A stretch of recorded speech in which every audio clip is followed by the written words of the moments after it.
রাতের অন্ধকারে ঘটে গেল হাড়হিম করা ঘটনা। একে তৃণমূল নেতার বাড়িতে ঢুকে দুষ্কৃতিকারীরা তাকে কুপিয়েছে বলে অভিযোগ। এবং এই মুহূর্তে নজর রাখছি পশ্চিমবঙ্গের পাথর প্রতিমায়, যেখানে জানা গেছে তার বাড়িতে ঢুকেই তৃণমূল নেতাকে রীতিমতো কুপিয়েছে। মৃতের নাম অবিরাম পুরকাইত, তদন্তে রয়েছে এই মুহূর্তে পুলিশ। দক্ষিণ 24 পরগনা জেলার পাথর প্রতিমাতেই ঘটল এই ঘটনাটি। জানবো বিস্তারিত, আমাদের সঙ্গে যুক্ত হয়েছে প্রতিনিধি গোপাল শীল। গোপাল, কি জানতে পারছো? দেখো, পাথর প্রতিমা ব্লকের দক্ষিণ গঙ্গাধরপুর এলাকার প্রাক্তন তৃণমূলের অঞ্চল সভাপতি তথা জেলা পরিষদের সদস্য অবিরাম পুরকাইতকে গত রাতে দুষ্কৃতীরা ধারালো অস্ত্র দিয়ে কোপায়। ইতিমধ্যে কলকাতার একটি হসপিটালে সে মৃত্যুর সঙ্গে পাঞ্জা লড়ছে। এই অবিরাম পুরকাইত এলাকার তৃণমূলের একটি তাবড় নেতা বলে জানা গেছে। যে অবিরাম পুরকাইত একা বাড়িতে থাকতেন, সঙ্গে থাকতো একনর্মাল একটি তার ছেলে। বড় একটি অট্টালিকার মধ্যে ছিলেন এবং দোতলা বাড়িতে তিনি ছিলেন।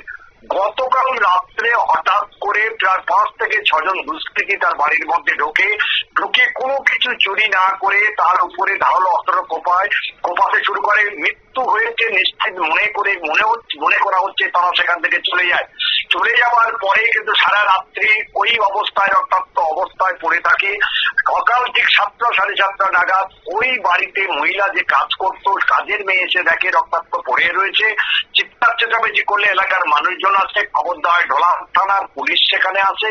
তাকে নিয়ে যাওয়া স্থানীয় একটি নার্সিং হোম, সেখান থেকে কলকাতায় রেফার করা হয়। কিন্তু কেন মারলো, কারা মারলো? কারণ এই যে সক্রিয় একটি তৃণমূল কর্মী, তিনি প্রায় 70-এর উপরে তার বয়স রয়েছে। কেন তাকে কোপানো হলো সে বিষয়ে পরিষ্কার নয়।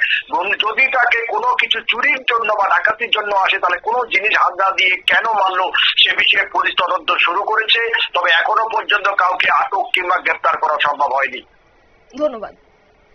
আপনারা শুনলেন, অর্থাৎ জানা গেছে যে গঙ্গাধরপুর গ্রাম পঞ্চায়েত এলাকায় রাতের অন্ধকারে প্রাক্তন তৃণমূলের অঞ্চল সভাপতি ও জেলা পরিষদের সদস্য অবিরাম পুরকাইতের উপর দুষ্কৃতিকারীরা হামলা চালিয়েছে এবং বাড়িতে যখন ঘুমাচ্ছিলেন তিনি, সেই সময়টাকে কাজে লাগিয়ে ধারালো অস্ত্র নিয়ে এলোপাথারি তার উপর কোপাতে শুরু করেছে বলে অভিযোগ উঠে আসছে। ঘটনাস্থলে পুলিশ সেক্ষেত্রে গেছেন এবং তারপরে তদন্ত শুরু করেছে। এবং এই মৃত্যুর পেছনে কি কারণ রয়েছে তা অবশ্য পুলিশের জিজ্ঞাসাবাদ কিংবা পুলিশের তদন্তেই বেরিয়ে আসবে। নিয়ে নিচ্ছি ছোট্ট একটি বিজ্ঞাপন বিরতির সঙ্গে থাকুন।